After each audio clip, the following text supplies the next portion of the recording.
भारत के तिरुवनंतपुरम एयरपोर्ट पर कई दिनों से धूल फाकता हुआ F-35 अब मरने की कगार पर पहुंच गया है। अमेरिका का सबसे खतरनाक और 5वीं पीढ़ी का लड़ाकू विमान F-35 अब भारत के अंदर खोला जाएगा। न सिर्फ खोला जाएगा बल्कि उसके एक एक पार्ट को चेक किया जाएगा और इसके दौरान अब अमेरिका और ब्रिटेन की काफ़ी बदनामी भी होने वाली है, क्योंकि ये भारत खुद अकेला नहीं बल्कि RIC कंट्रियों के साथ करेगा। RIC का मतलब होता है रसिया, इंडिया, चाइना। इसके बारे में बात करने के लिए अजीत डोभाल हाल ही में रसिया पहुंच गए हैं और रसिया से वह निकल करके फिर जाएंगे चाइना में और चाइना से वापस भारत में आएंगे। एक इंटर रिपोर्ट के मुताबिक पता ये चला है कि भारत के अंदर जो F-35 अभी फ़िलहाल पार्क किया गया है उसके एक एक पुर्जे को खोला जाएगा और ब्रिटिश रॉयल नेवी जो कुछ भी कह रहा था, अमेरिका जो कुछ भी इसके बारे में बहाना बना रहा था कि इसका हाइड्रोलिक सिस्टम ख़राब हो गया है, इसमें टेक्नोलॉजी ग्लिच आ गई थी या इसका फ्यूल ख़त्म हो गया था या जो भी बहाना बना रहा है, अब उन सभी बहानों को चेक किया जाएगा। इसके बाद ही इस ब्रिटिश रॉयल नेवी के F-35B को छोड़ा जाएगा। बता दें कि इसके बारे में बात करने के लिए रसिया और चाइना की मदद ली जा रही है, क्योंकि इस 5वीं पीढ़ी के फाइटर जेट को खोलने के लिए एक एक पुर्जे को टच करने के लिए एक विशेष प्रकार के पासवर्ड की ज़रूरत पड़ेगी और वो पासवर्ड ना तो हमें अमेरिका देगा ना ही ब्रिटेन देगा। ऐसे में हम रसिया, चाइना और इंडिया के एक कोऑपरेटिव इंटेलिजेंस के माध्यम से इन सभी पासवर्ड को हम जल्दी से जल्दी क्रैक करेंगे और इसे खोल करके उन सभी कमियों को पहले आइडेंटिफाई करेंगे। अगर ये कमियां जेन्युइन हुई और सच साबित हुई तो हम इसके ब्लैक बॉक्स के डाटा को चेक करके फिर इसे जाने देंगे। अगर ऐसा कुछ नहीं पता चलता है और लगता है कि F-35 को भारत के आसपास घुमाने के पीछे ब्रिटिश और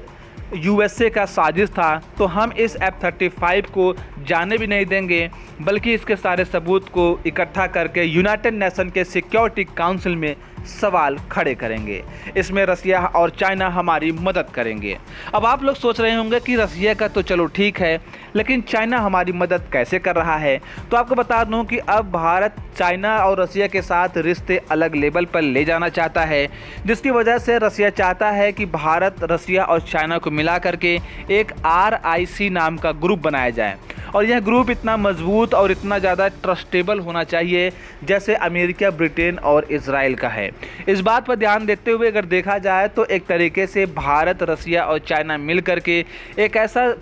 ग्रुप बना रहे हैं जिसमें डिफेंस, इकोनॉमी और डाटा शेयरिंग से लेकर के इंटेलिजेंस शेयरिंग सभी चीज़ों के बारे में अच्छे से ट्रीटी पर साइन किया जाएगा और भारत अब इसके लिए पहला कदम चल चुका है। इन्हीं सब कारणों की वजह से बताया जा रहा है कि F-35 को भेजने के पीछे जो साजिश है उस साजिश का अगर पर्दाफाश नहीं हुआ तो यकीन मानिए भारत में शायद आने वाले 5 साल 6 साल बाद कोई भी अगर प्लान ये लोग बनाते हैं तो वो सक्सेसफुल हो जाता। बता दें कि भारत ने एक बात साफ कर दिया है